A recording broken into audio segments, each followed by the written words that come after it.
11. Okay, okay. चिनूचं मला आश्चर्यच वाटलं त्या दिवशी. नाव तिचं चिन्मयी, पण सर्वांचं लाडकं नाव चिनू. वय असेल 8-9 वर्ष. अजून प्राथमिक शाळेतच शिकत होती.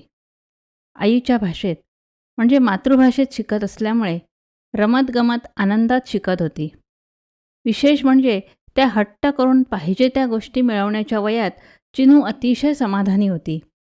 पाहिजे म्हणजे पाहिजेच, आत्ता म्हणजे आत्ताच. या आजच्या मुलांच्या हक्कप्रधान जगात आणि युगात तिचं अखंड तृप्त आनंदी असणं उठून दिसतं. काय झालं त्या दिवशी? चिनूला एकाच वेळी खेळात, कलाभिनयात आणि अभ्यासात बक्षिसं मिळाली होती. सर्वांकडे जाऊन तिनं ही गोष्ट सांगितली तेव्हा घरातील सर्वांनी तिला अनेक गोष्टी प्रॉमिस केल्या होत्या. बाबा दुसऱ्या दिवशी तिला सागर किनारी नव्हे बीचवर घेऊन जाणार होते. आई आईस्क्रीम देणार होती. दादा तिच्यासाठी नक्की घेऊन येणार होता मोठं चॉकलेट, तर ताई आणणार होती छानशी पर्स. अत्यंत आनंदात झोपली चिनू दुसऱ्या सोनियाच्या दिनाची स्वप्न पाहत. दुसरा दिवस उजाडला. बाबा म्हणाले, चिनू आज ऑफिसमध्ये मीटिंग आहे, ती खूप वेळ चालेल, म्हणून बीचवर आज नको जायला. Okay baby. यावर चिनूचं हसत गालाला खळी पाडत उत्स्फूर्त ओके बाबा.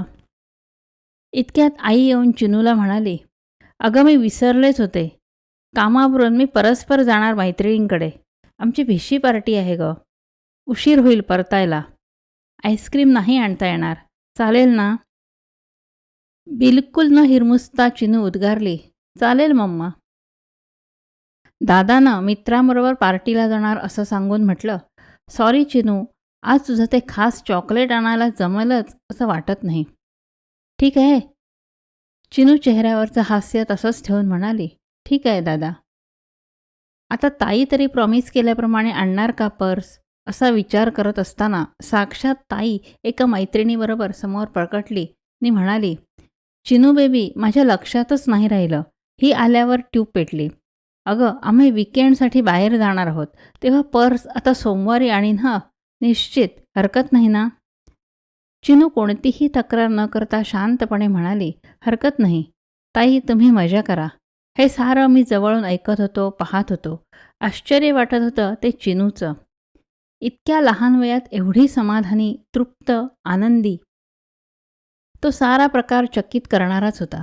चिनूच्या जवळ जाऊन तिला विचारलं, चिनू, काल माझ्यासमोर या साऱ्या मंडळींनी तुला प्रॉमिस केलेलं काहीही आज मिळणार नाही, तरीही तू कशी शांत? हट्ट करावा, रडावं, ओरडावं, हातपाय आपटावेत असं नाही वाटत?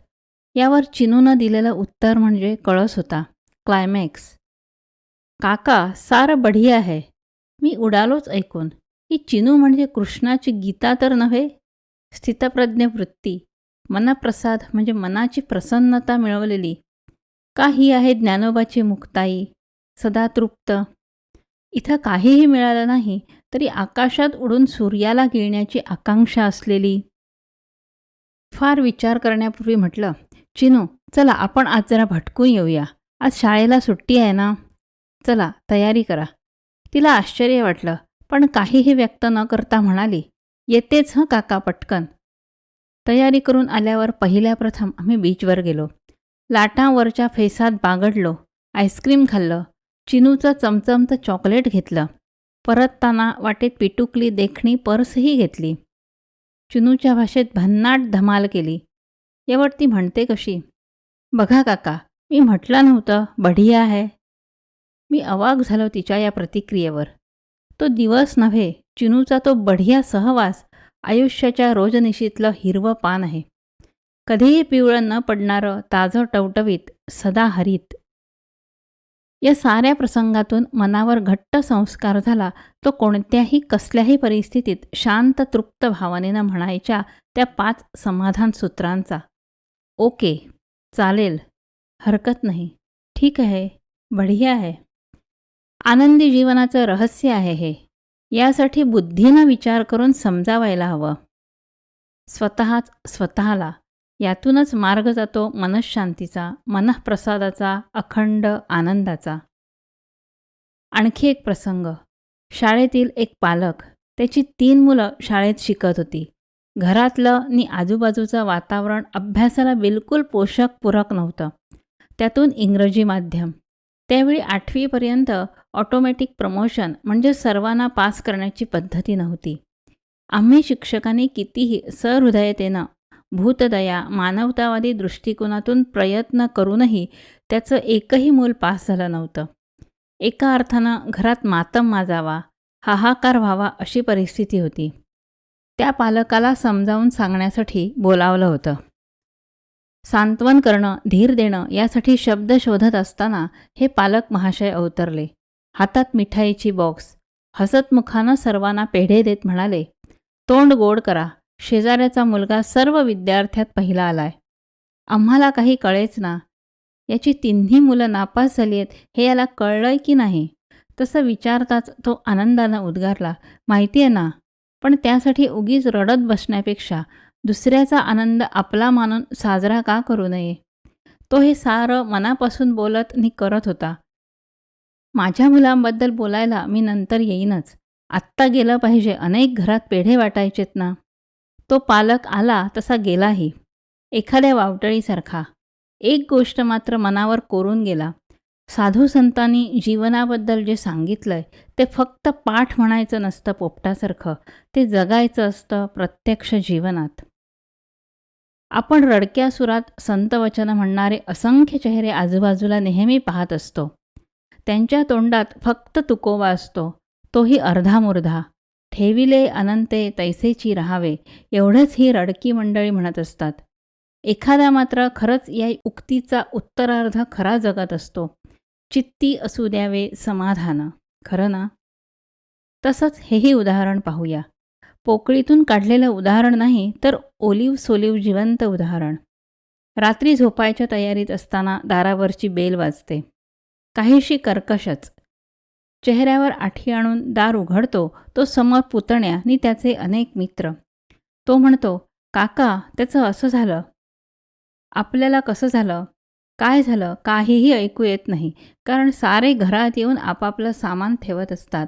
मन चित्कारत असतं आतल्या आत, काय हे कळवायचं वगैरे काही नाही. रात्री 11 वाजता 11 जणांनी दत्त म्हणून उभं राहायचं, तेही ओळख बिळख नसताना. पण हे शब्द गिळले जातात. चेहऱ्यावर उसनं हसू आणत, या ना, आपलंच घर समजा, फील ॲट होम, रिलॅक्स असं म्हणून आतिथ्याच्या तयारीत गढून जातो. दुसऱ्या दिवशी जेव्हा सहकारी आपले सुजलेले डोळे पाहून विचारतात, रात्री झोप नाही का लागली? यावर आपलं उत्तर असतं, काय सांगू, अचानक अनेक पाहुणे आले, काय करणार, अतिथी देवो भव. केलं त्यांचं आदरातिथ्य, आलिया भोगासी, दुसरं काय. खरा विचार केला तर हे दुसरंच महत्त्वाचं असतं, आलिया भोगासी. नंतर तुकाराम म्हणतात, असावे सादर, म्हणजे आदरपूर्वक कोणत्याही प्रसंगाला सादर व्हावं. रडत खडत नाही, तर हसत हसत साऱ्या जीवनप्रसंगांचं स्वागत स्वीकार करावा. हे तसं बुद्धीला पटायला अवघड नाही. अवघड आहे ते स्वतःला पटवून देणं नि स्वतः पटवून घेणं, आणि ते जमायला फारसं अवघड नाही, अशक्य तर नाहीच नाही. स्वतःला असा विचार करण्याची सवयच लावायची की प्रत्येक प्रसंगात काहीतरी शिकण्यासारखं, स्वागतार्ह असतंच. त्यासाठी बुद्धी वापरली मात्र पाहिजे. काही वर्षापूर्वी एका पुस्तकाचा, त्याहीपेक्षा त्यात मांडलेल्या सिद्धांताचा खूप बोलबाला होता. पुस्तक होतं I am okay, you are okay. आपण दैनंदिन जीवनात जे व्यवहार करतो त्या सर्व व्यवहारांचं निरीक्षण, विविध प्रसंगी होणाऱ्या आपल्या वर्तनाचं, क्रियाप्रतिक्रियांचं पृथक्करण करून त्यावर आधारित एक सूत्र लक्षात आलं. तेच I am okay, you are okay या प्रयोगाला नाव दिलं गेलं TA, म्हणजे ट्रान्झॅक्शनल ॲनालिसिस, म्हणजेच आपल्या वागण्यातील व्यवहारांचा अभ्यास. एका मजेदार दृष्टीनं याच्याकडे पाहता येईल. या 2 वाक्यामध्ये जर काही शब्द वापरले तर I am okay, you are ओकेचे अनेक पैलू स्पष्ट होतात. उदाहरणार्थ, आय एम ओके म्हणजे मी ठीक आहे, आणि यू आर ओके म्हणजे तू ठीक आहेस. काही परिस्थितींचा विचार करू. पहिली, मी ठीक आहे, तू ठीक आहेस ना, किंवा तू ठीक आहेस का. दुसरं, मी ठीक आहे म्हणून तू ठीक आहेस, किंवा मी ठीक आहे तसाच तूही ठीक आहेस. तिसरं, मी ठीक आहे कारण तू ठीक आहेस. अशा प्रकारे आपण निरनिराळ्या दृष्टीनं विचार करून आपलं इतरांशी वर्तन ठेवू शकतो. वर्तनात बदल, सुधारणा करू शकतो. हे सारं करायचं कशासाठी? तर आनंदात राहण्यासाठी. बुद्धीचा योग्य वापर करून हे आपल्याला जमलंच पाहिजे. जीवन म्हणजे एकामागून एक घडणाऱ्या विविध घटनांची साखळी किंवा प्रवाह. यापैकी प्रत्येक घटना प्रसंगात आपल्याकडून विशिष्ट वर्तनाची अपेक्षा असते. यात क्रिया येतात, तशाच प्रतिक्रियाही येतात. विशेष म्हणजे यातून एक आंतरक्रियासुद्धा घडत असते. आपल्या मनस्थितीचा, मनोवृत्तीचा खरा कस इथंच लागतो. महात्मा गांधीजींची संस्कृती या शब्दाबद्दल सुंदर व्याख्या आहे. खरं तर ती त्यांची एक अनुभवावर आधारित संकल्पना आहे. ते म्हणतात, आपल्या जीवनातील भव्य दिव्य प्रसंगात केलेल्या वर्तनात आपली संस्कृती दिसतेच असं नाही. ती दिसते अगदी लहान सहान कृतीत. दैनंदिन जीवनातील वर्तनातच आपली खरी संस्कृती व्यक्त होते, प्रतिबिंबित होते. विचार केला तर हे अगदी पटेल. जीवनाला नाकारता येत नाही. घडणाऱ्या प्रसंगातून पळून जायचा प्रयत्न केला तरी दुसऱ्या प्रसंगाचा सामना करावा लागतोच. अर्जुन युद्धापासून दूर जाण्याच्या विचारात असताना त्याला हेच सांगितलं गेलं. तो अरण्यात गेला असता, यती संन्यासी भिक्षेकरी काहीही झाला असता तरी कर्म चुकलं नसतंच. तिथंही कदाचित त्याच्यातला क्षत्रिय जागा झाला असता. एकूण काय, जर सतत क्रिया, कृती, कर्म करावंच लागत असेल आणि ते कधी आपल्या मनासारखं तर कधी मनाविरुद्ध घडणार असेल तर कोणत्याही परिस्थितीत ओके, बढिया है हेच म्हणणं नि हसत मुखानं सकारात्मक वृत्तीनं स्वीकार करायला काय हरकत आहे? यातच खरं शहाणपण आहे नि आपल्या आनंदाचा अमोल ठेवा आहे. ओके? ओके.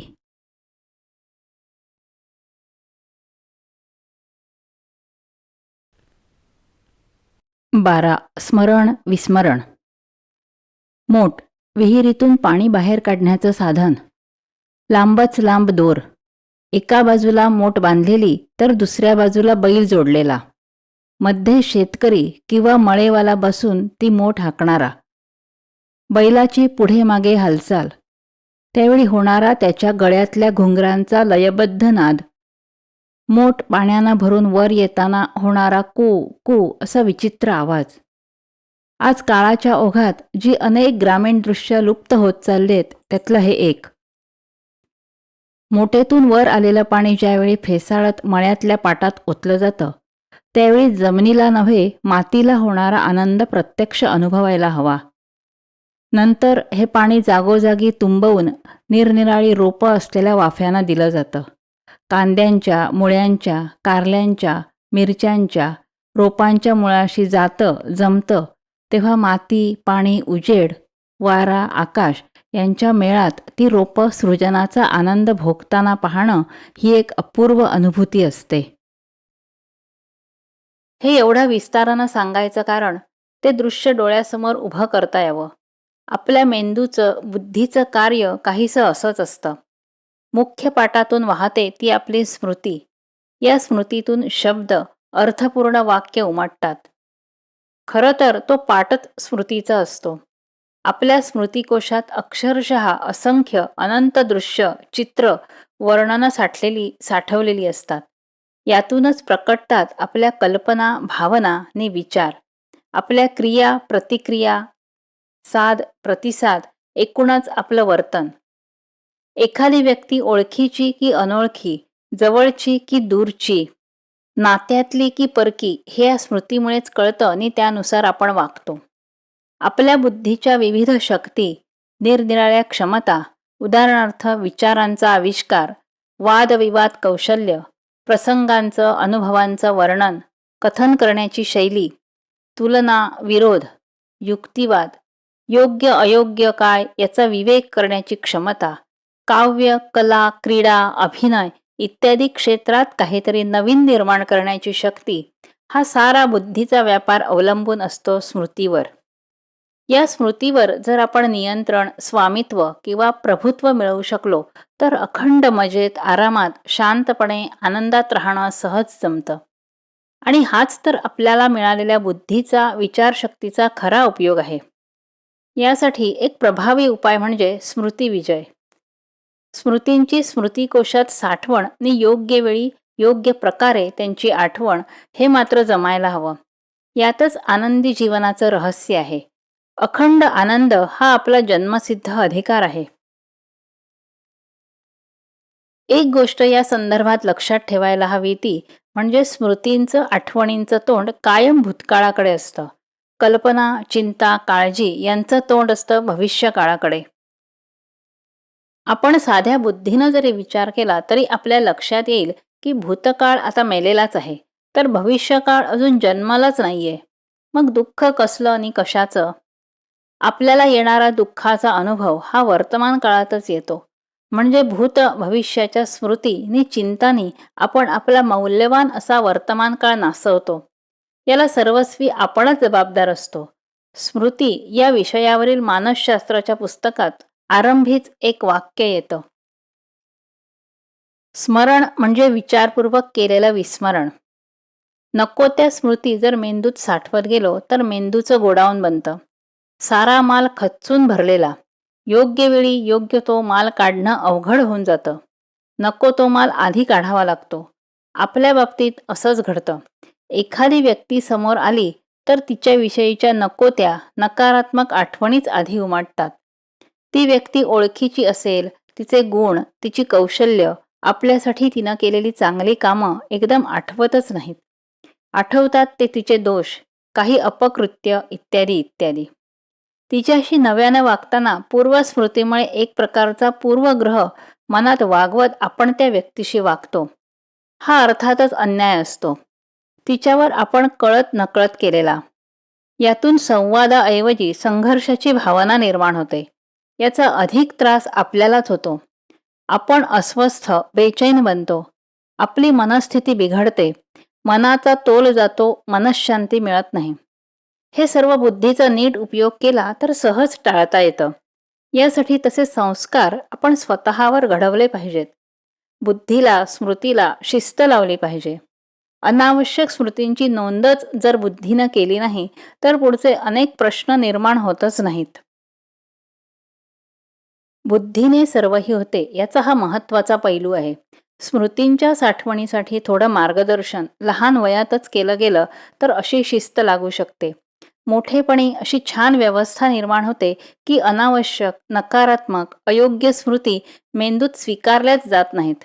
मग त्यांची साठवण होतच नाही.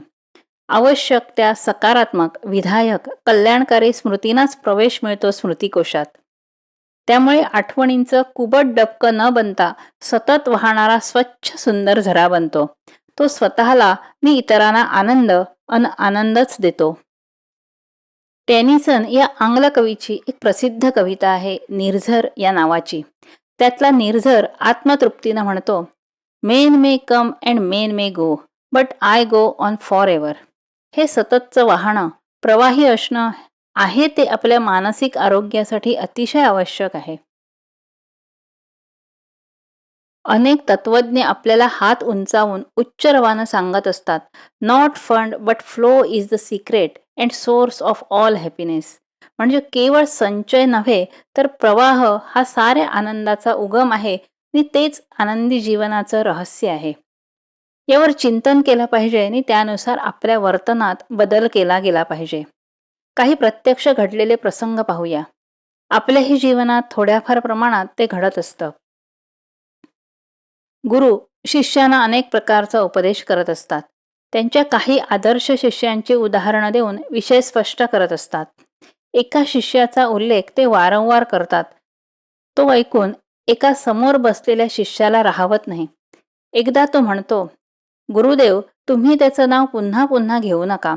ते ऐकलं की मला त्याचा खून करावासा वाटतो. हा प्रकार अनेकदा घडल्यावर एक दिवस गुरुदेव शांतपणे म्हणाले, वत्सा, परत परत त्याची स्मृती मनात घोळवत अस्वस्थ का होतोस? तुला त्याचा खून करावासा वाटतो ना? मग जा आणि त्याला एकदाचा मारून टाक. यावर तो शिष्य म्हणतो, कसं मारू? तो मरून 10 वर्ष झाली आहेत. हा विनोदी प्रसंग नाहीये. असंच घडतं अनेकांच्या बाबतीत. व्यर्थपणे आपण आपल्या मनात नको त्या स्मृतींना थारा देतो आणि अखंड अस्वस्थ असमाधानी राहतो. त्या व्यक्तीच्या अस्थींचं विसर्जन होऊन 1 दशक लोटलं तरी त्याला ठार मारण्याचा विचार त्याच्या मनात जिवंत आहे, त्याला गुरु तरी काय करणार? हे आपलं आपणच ठरवायला हवं. अनावश्यक मन अस्वस्थ करणाऱ्या स्मृती नीट विचार करून गाडूनच टाकल्या पाहिजेत. नाहीतर आपला वर्तमान नाशणं, दुःखमय होणं अटळ आहे. दुसरा प्रसंग पूज्य श्री गोंदवलेकर महाराजांच्या संदर्भात. त्यावेळी गोंदवलेला अनेक माणसं यायची. आयुष्याच्या उत्तरार्धात जीवनाचा शेवट रामासमोर मी सद्गुरूंच्या श्री महाराजांच्या मांडीवर व्हावा या उद्देशाने गोंदवलेला येऊन राहतात. संतांना असते तशी सर्वांच्या कल्याणाची भावना श्री महाराजांच्या मनात सदैव असे. त्याप्रमाणे ते चित्र विचित्र स्वभावांच्या व्यक्तींच्या वागण्यात सुधारणा घडवून त्यांचा शेवट सुखाचा करायचे. पण काही व्यक्तींच्या बाबतीत मात्र श्री महाराज अगतिक बनत. अशी मंडळी काही केल्यास सुधारतच नसत. अशाच एक मावशीबाई गोंदवल्याला येऊन राहिल्या होत्या. आल्या आल्या त्यांनी बरोबर आणलेला आपला दागिन्यांचा डबा श्री महाराजांकडे सुरक्षित ठेवण्यासाठी दिला. यावर श्री महाराज तिला म्हणाले, मावशी, आता माझ्या ताब्यात हा डबा दिलात ना, तो निश्चित सुरक्षित असेल माझ्यासारख्या लंगोटी घालणाऱ्या माणसाकडे.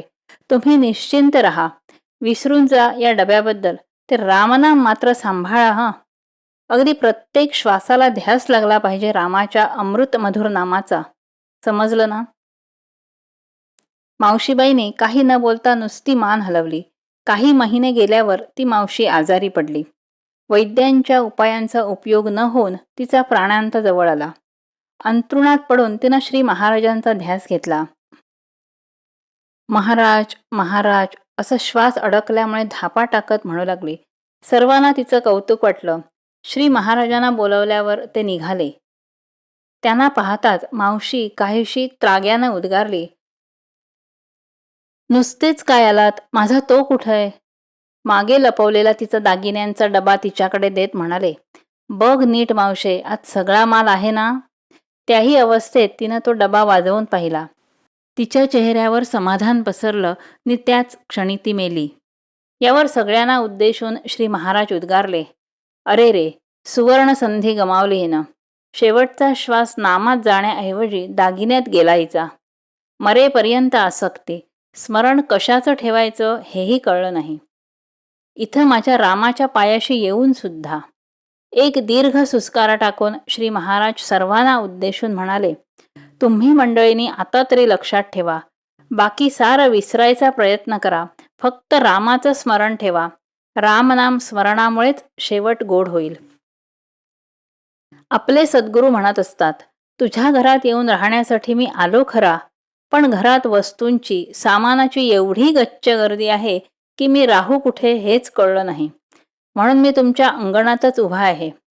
विचार केला तुझ्या मनात राहावं, पण ते तर घरापेक्षा अधिक गच्च भरलेलं आहे. नको त्या स्मृतीनी, विचारांनी, कल्पनांनी नि चिंतानी. माझ्यासाठी तिथंही जागा नाही. यावर विचार करायला हवा. कारण हे श्री महाराजांच्या सद्गुरूंच्या हातात नसून आपल्या स्वतःच्याच हातात आहे.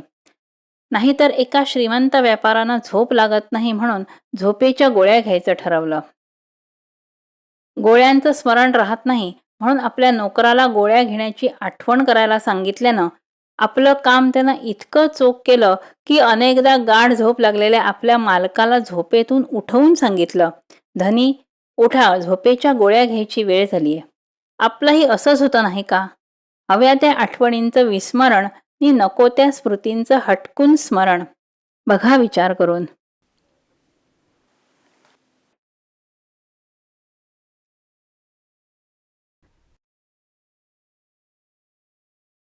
13.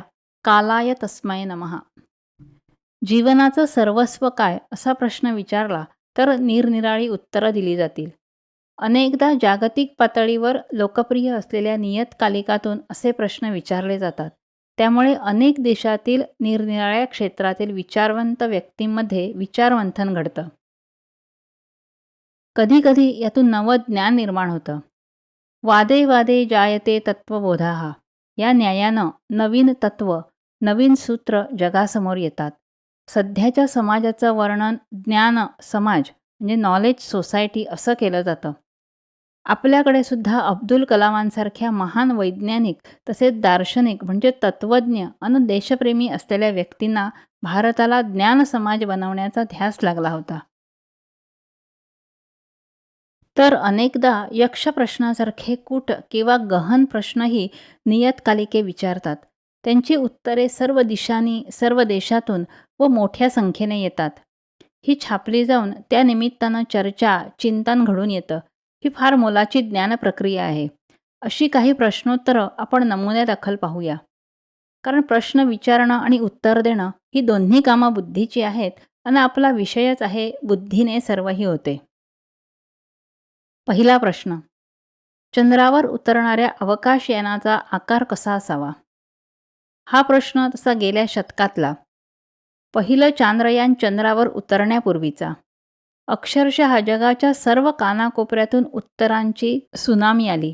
त्यात जशी शाळेतली मुलं होती तसेच सर्व स्तरावरचे शिक्षक, विज्ञान लेखक, स्वतः वैज्ञानिक अशी सर्व रंगढंगांची मंडळी होती. पण ज्याचं उत्तर नासाच्या म्हणजे अमेरिकन अंतराळ संशोधन संस्थेच्या वैज्ञानिकांना योग्य वाटलं, तो तर शाळेचं तोंडही न पाहिलेला ऑस्ट्रेलियातील गुराखी निघाला. त्याचं असं झालं. हा नावही माहीत नसलेला गुराखी दुपारच्या वेळी जेवण घेऊन झाडाखाली पहुडला होता. आपल्याजवळील ट्रान्झिस्टरवर तो कार्यक्रम ऐकत होता. ब्रेन ट्रस्ट नावाच्या कार्यक्रमात हा प्रश्न विचारला होता. मानव आता चंद्रावर अंतरिक्षयान पाठवणार आहे. त्यात अंतरिक्षवीर असतील. तर त्यांना चंद्राच्या पृष्ठभागावर उतरवून पुन्हा सुखरूप पृथ्वीवर आणण्यासाठी जे अंतरिक्षयान किंवा चांद्रयान बनवायचं आहे, त्याला कोणता आकार देणं योग्य ठरेल? कारण चंद्राचं गुरुत्वाकर्षण हे पृथ्वीच्या मानानं 1/6 1/6 आहे. अनेकांनी खूप विचार, चर्चा करून आपापली डोकी खाजवून उत्तरं पाठवली. हा बहाद्दर गुराखी हे ऐकताना झाडाकडे, आकाशाकडे पाहत होता. इतक्यात त्याला एक कोळी जाळं विणताना दिसला. अगदी लीलया सहजपणे तो वर खाली, उभा आडवा, तिरका अशा सर्व दिशांनी फिरत जाळं विणत होता. ते पाहताना असं वाटत होतं की या प्राण्यावर पृथ्वीच्या गुरुत्वाकर्षणाचा जवळजवळ 0 प्रभाव पडतोय. त्यानं हे पाहून विचार केला की असा कोळ्याचा आकार म्हणजे स्पायडर शेप चांद्रयानाला दिला तर ते योग्य होईल. त्यानं ते आपलं उत्तर पाठवलं आणि ते नुसतंच बरोबर ठरलं असं नाही, तर तसाच आकारही चांद्रयानाला दिला गेला. 6 पाय असलेल्या कोळ्यासारख्या दिसणाऱ्या त्या पहिल्या अपोलो 8च्या यानाला जरा डोळ्यासमोर आणून पहा. हे एवढं विस्तारानं लिहायचं कारण हे की आपण विचार करत राहिलो, निरीक्षण करत राहिलो, बुद्धीचा योग्य उपयोग करत राहिलो, तर ती बुद्धी जीवनातील अनेक प्रश्न सोडवू शकते. दुसरा प्रश्न. जीवनाचं सर्वस्व काय? या प्रश्नाची उत्तरंसुद्धा अशीच निरनिराळी आली. विशेष म्हणजे प्रत्येक देशाची, समाजाची एक संस्कृती म्हणजे कल्चर असतं. त्यानुसार लोकांनी उत्तरं दिली होती. काहींच्या मते जीवन सर्वस्व म्हणजे इंद्रियांचे उपभोग, तर काहींच्या मते पैसा हेच जीवन सर्वस्व, सबसे बडा रुपैया. सत्ता, सौंदर्य, ज्ञान, सामर्थ्य, कष्ट, प्रयत्न अशी ही उत्तरं जीवन सर्वस्व म्हणून दिली गेली. पण या सर्वांचं अंतिम उद्दिष्ट जे सुख म्हणजे हॅपीनेस किंवा आनंद म्हणजे ब्लिस, ते जीवनाचं सर्वोच्च सर्वस्व म्हणून सुचवलं गेलं अन अखंड टिकणारा, कशावरही अवलंबून नसलेला आनंद हेच उत्तर अनेकांना मान्य झालं. पुढचा प्रश्न. पृथ्वीवर स्वर्गाचा अनुभव कसा येईल? अपेक्षेप्रमाणे अनेकांनी अनेक उत्तरं दिली. त्यातील काही उत्तरांचा संयोग किंवा संगम करून एक उत्तर तयार झालं ते असं. स्वित्झर्लंडमध्ये घर, अमेरिकन बँकेत खातं, जपानी पत्नी आणि चिनी आचारी असे जर मिळाले तर त्या व्यक्तीला स्वर्गसुखाचा अनुभव येईल. वरवर पाहता हे उत्तर आजच्या विचारसरणीचा विचार करता अनेकांना पटू शकेल. पण या प्रत्येकातली क्षणभंगुरता म्हणजे सतत बदलत राहणारी, क्षय पावत जाणारी वृत्ती पाहिली तर या उत्तरात काही अर्थ नाही असं लक्षात येईल. कारण मनुष्य स्वभावच असा आहे की कोणतीही एक गोष्ट त्याला सतत दीर्घकाळ आवडत नाही. त्याला त्या वस्तूचा किंवा व्यक्तीचा काही काळानं कंटाळा येतो. कधीकधी शिसारी किंवा घृणाच निर्माण होते. सगळ्या स्विस लोकांना आपलं घर काही स्वर्गीय वाटत नाही. तेही घरं बदलत राहतात. अमेरिकेतल्या बलाढ्य बँकाही बुडतात आणि त्यांच्या ग्राहकांची सारी खातीही खड्ड्यात जातात. जपानी पत्नी पतीशी अधिक एकनिष्ठ असते असं म्हणतात, पण म्हणून जपानमध्ये काय घटस्फोट होतच नाहीत का? आणि तो चिनी आचारी नि ते चायनीज पदार्थ, किती दिवस ओळीनं रोज आपण नूडल्स किंवा मंचुरियन खाऊन राहू शकू? एकूण काय, अशा वस्तू किंवा व्यक्ती मिळाल्यावर सुद्धा कायमचं स्वर्गसुख आपल्याला मिळणारच नाही. मग काय उपयोग टेम्पररी हेवन हवंय कुणाला? असो, स्वर्गसुख नव्हे, त्याही वरचा परमानंद हवा असेल तर तो आत्ता आणि इथंच मिळेल. नाहीतर केव्हाही कुठंही मिळणारच नाही. त्याहीपेक्षा महत्त्वाची गोष्ट म्हणजे स्वर्गसुख हे मानण्यावरच आहे. आपणच आत स्वर्गाचा नरक आणि नरकाचा स्वर्ग बनवू शकतो. सारं काही आपल्या विचारशक्तीवर म्हणजे बुद्धीवर अवलंबून आहे. बुद्धीनं मानलं, पटवून घेतलं, अनुभवलं तर इथंच आपलं पंढरपूर आणि इथंच आपलं स्वर्गसुख. पुढचा प्रश्न. देवानं आपल्याला रोज एक वाढीव तास दिला तर तुम्ही काय कराल? या प्रश्नाचीही निरनिराळी उत्तरं आली. व्यक्तींचाच समाज व राष्ट्र बनतात. त्यामुळे प्रत्येक देशातील लोकांचं उत्तर या प्रश्नाला निराळं होतं. कोणी म्हणालं 1 तास अधिक काम करू, उत्पादन वाढवू, देशाला संपन्न बनवू, तर कोणी म्हणालं रोज 1 तास जास्त मिळणार म्हणजे मज्जाच मज्जा. तेवढीच मौज अधिक करू, प्रपंच अधिक नेटानं करू, जास्त देहसुख उपभोगू. पण भारतामध्ये अनेकांनी असं उत्तर दिलं की जर खरंच देवाना रोज 1 तास अधिक दिला तर तो आम्ही देवालाच परत करू. म्हणजे तो तास फक्त भक्तीसाठी, उपासना, ध्यानधारणा यासाठी वापरू. तो अधिक सत्य, शिव सुंदर बनवून परमेश्वराला अर्पण करू. हे उत्तर अर्थातच अधिक चांगलं व योग्य होतं. पुढचा प्रश्न. आपल्या या ग्रहावर म्हणजे पृथ्वीवर सर्वांना समान अशी एकमेव गोष्ट कोणती? हा तर अगदी यक्ष प्रश्न शोभावा किंवा विक्रम वेताळ संवादात विचारला जावा असाच आहे. पण तितकाच आपल्या जीवनाच्या दृष्टीनं महत्त्वाचं आहे, हे उत्तर कळल्यावर लक्षात येईल. अनेक उत्तर आली. कुणी म्हणालं हवा, पाणी, जमीन, वारा, अवकाश यापैकी सर्व म्हणजे पंचमहाभूत सर्व सजीव निर्जीवांना समान आहेत. वर पाहता हे उत्तर योग्य वाटतं. पण एक बारीक गोष्ट इथं विसरली जाते. निर्जीवांना हवा, पाणी, वारा यांची तशी गरज नसते. म्हणून त्यांना या गोष्टी असल्या काय किंवा नसल्या काय याचा फरक पडत नाही. अवकाश किंवा आकाश सर्वांना समान असतं. कारण अगदी कुणाला सुद्धा व्यापून राहण्यासाठी थोड्या तरी अवकाशाची जरुरी असतेच. पण यातही समानतेच्या दृष्टीनं फरक असतोच. म्हणजे कोणत्याही 2 वस्तू किंवा जीव एकच अवकाश व्यापू शकत नाही. ज्याचं त्याचं आकाश वेगळं. हर कोई चाहता है एक मुठ्ठी आसमान, हर कोई मांगता है एक मुठ्ठी आसमान. प्रत्येकाला हवं त्याचं स्वतःचं मुठभर आकाश आणि प्रत्येकाचं असतं एक मूठ आकाश त्यानं स्वतः व्यापलेलं. म्हणून ती समान वस्तू राहत नाही. अखेर कोणतं सर्वमान्य उत्तर मिळालं या प्रश्नाचं? ज्यांच्या मते अन्न, वस्त्र, निवारा म्हणजे रोटी, कपडा और मकान या समान गोष्टी आहेत, पण निर्जीवांसाठी या गोष्टीची आवश्यकता नसते. काहींच्या मते पैसा किंवा देहाचे भोग जे पैशाने खरेदी करता येतात, या समान गोष्टी आहेत. पण अनेक साधू, संन्यासी, तपस्वी, यती अशा व्यक्तींना यांची गरजच पडत नाही. शेवटी एकच उत्तर मात्र निर्विवादपणे स्वीकारलं गेलं. पृथ्वीवरील सर्व सजीव निर्जीवांना जर कोणती एक समान गोष्ट असेल तर ती म्हणजे 24 तासांचा दिवस म्हणजेच दिवसाचे 24 तास. विचार करा म्हणजे सहज पटेल की हे उत्तर बरोबर आहे. एखाद्या वेळी ज्या 3 तासात काही विद्यार्थी एकच प्रश्नपत्रिका सोडवत असतात, त्याच 3 तासात काहीजण चित्रपट पाहत असतात, सामना बघत असतात, काहीजण प्रवासात असतात, तर काही अपराध गुन्हेही करत असतात. त्याच 3 तासात काहीजण परमेश्वराचा अनुभव घेण्यासाठी नाम, ध्यान करत असतात. म्हणजे वेळ एकाच वेळी सर्वांना समान असतो. जरी घड्याळात वेळा निराळ्या असल्या, जरी सूर्यचंद्राचे उदयास्त वेगवेगळ्या वेळी होत असले, तरी कोणत्याही ऋतूत दिवसाचे म्हणजे दिवस व रात्र यांचे एकूण तास हे 24च असतात. याचाच अर्थ काळ ही एकमेव गोष्ट सर्वांना समान असते. जय, यश, लाभ, स्तुती जरी सुखदायी अनुभव असले तरी अनेक व्यक्ती स्थितप्रज्ञ, ज्ञानी, मुनी, साधुसंत या साऱ्यांच्या पलीकडे गेलेले असतात. सुखानं ते उडत नाहीत की दुःखानं बुडत नाहीत. ते स्थिर, शांत, स्तब्ध, समवृत्तीतच राहतात. म्हणजे सुखात बरं वाटतं आणि दुःखात वाईट.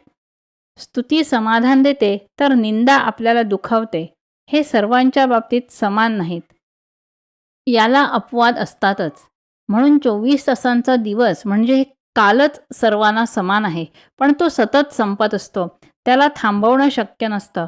तो एकदा गेला की कधीही व कोणत्याही उपायाने परतत नाही. हे लक्षात घेऊन काळाचा अपव्यय न करता सदुपयोग करायला हवा. एरवी आपण काळ बदलला की अगतिकपणे म्हणतो, काय करायचं, कालाय तस्मै नमः. पण आता संकल्पपूर्वक व कृतज्ञतेने म्हणूया, कालाय तस्मै नमः.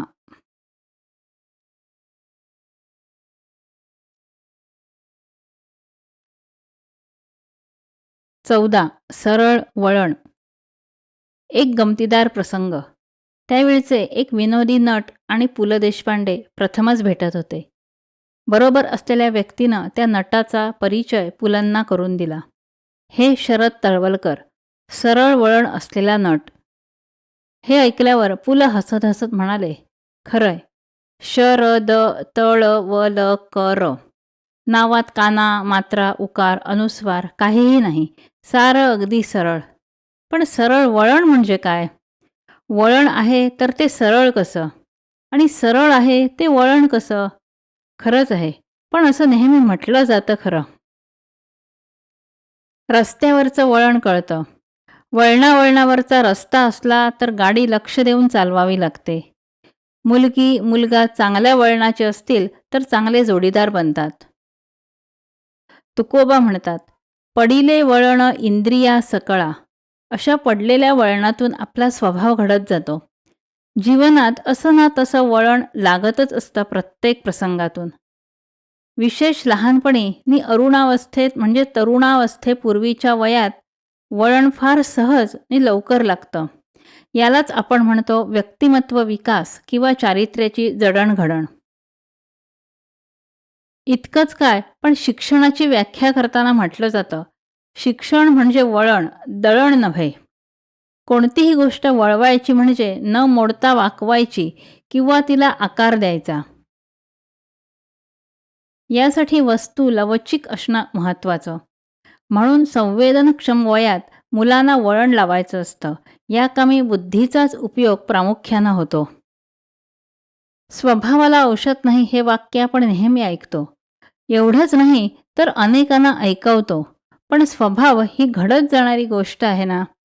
जन्मतः कोणी विशिष्ट प्रकारचा स्वभाव घेऊन जन्मत नाही. म्हणजे स्वभाव ही बदलणारी गोष्ट आहे. मग तिच्यात बदल होत राहणारच. तामस वृत्तीचा लुटारू हिंसकवाल्या उपासनेतून सात्विक वृत्तीचे वाल्मिकी ऋषी बनतो ना. राजस वृत्तीचा राजा विश्वामित्र तपश्चर्येतून निर्धारानं प्रथम राजर्षी आणि नंतर ब्रह्मर्षी वसिष्ठांच्या योग्यतेचा बनतो ना. सूतपुत्र म्हणून आयुष्यभर हिणवला गेलेला अंगराज कर्ण गर्जना करून सर्वांना सांगतोच ना, दैवायत्तम कुले जन्म मदायत्तम तु पौरुषम. म्हणजे दैवयोगानं सुताच्या कुटुंबात जन्म झाला, पण पुढे पराक्रम, राजपद हे मी माझ्या प्रयत्नातून प्राप्त केलंय. प्रत्यक्षात सूर्यपुत्र, कुंतीपुत्र म्हणून क्षत्रिय पुत्र असूनही सूतपुत्र म्हणून दुखावला गेलेला कर्ण पुढे उदार कर्ण, दिलदार कर्ण म्हणून प्रसिद्ध झाला, तो स्वभाव बदलल्यामुळेच. या बदलासाठी व्यक्तीवर घडणारे संस्कार, त्याची आनुवंशिकता, आई वडील, कुटुंबातील इतर व्यक्ती यांच्याशी असलेले संबंध, कुटुंबातील व आजूबाजूचं वातावरण हे सारे घटक जबाबदार असतात. याहीपेक्षा महत्त्वाची असते ती व्यक्तीची स्वतःची इच्छाशक्ती.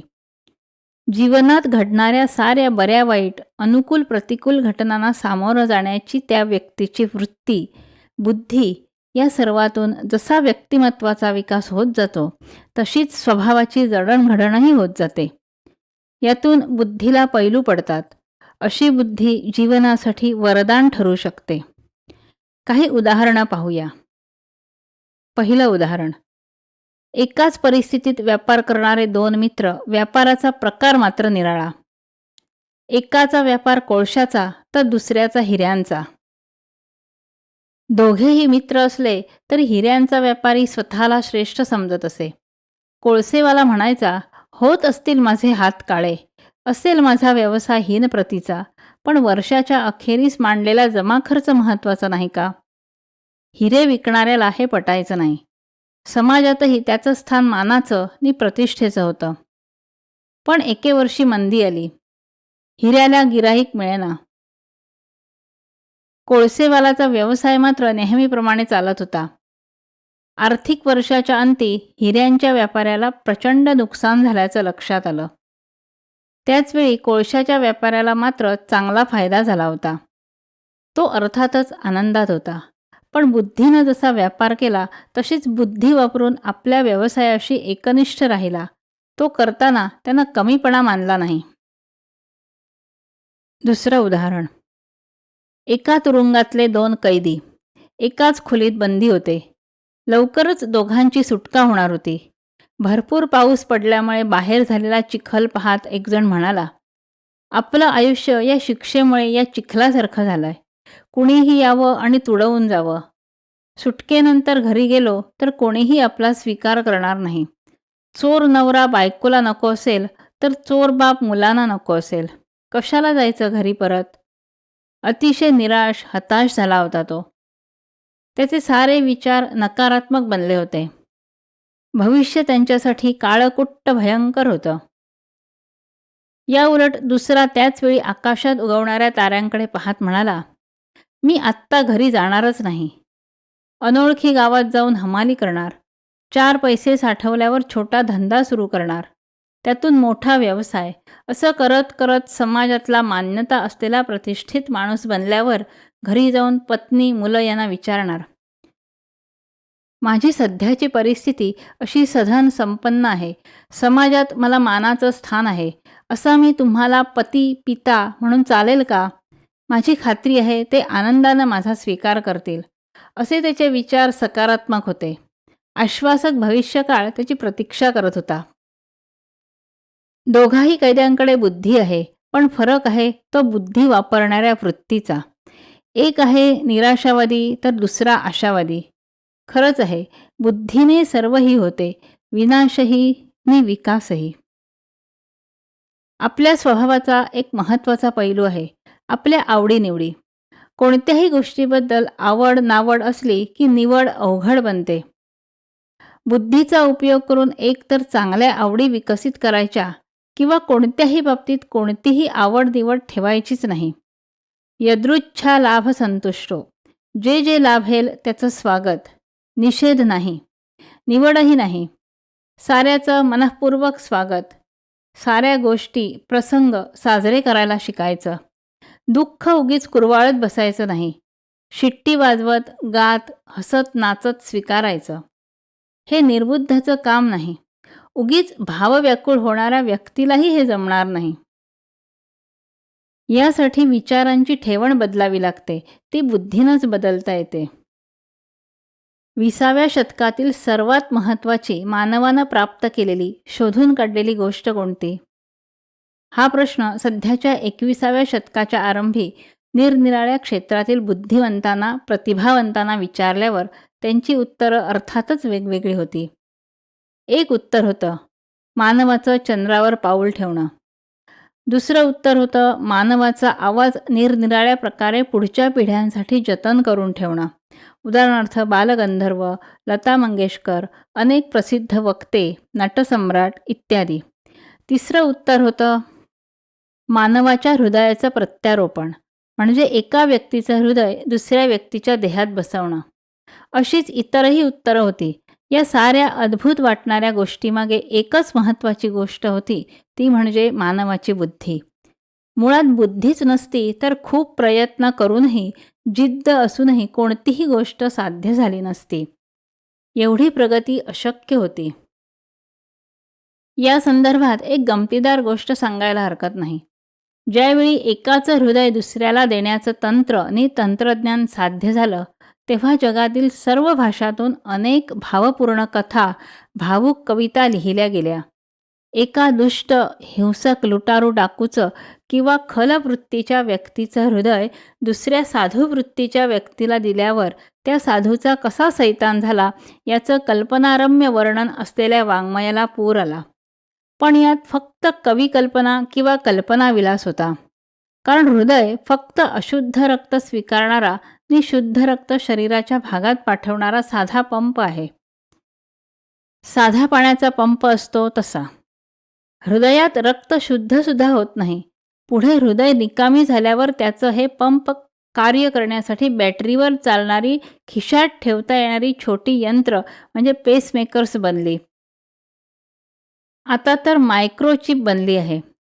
हृदयाचा माणसाच्या विचारांशी, भावनांशी कोणताही प्रत्यक्ष संबंध नसतो.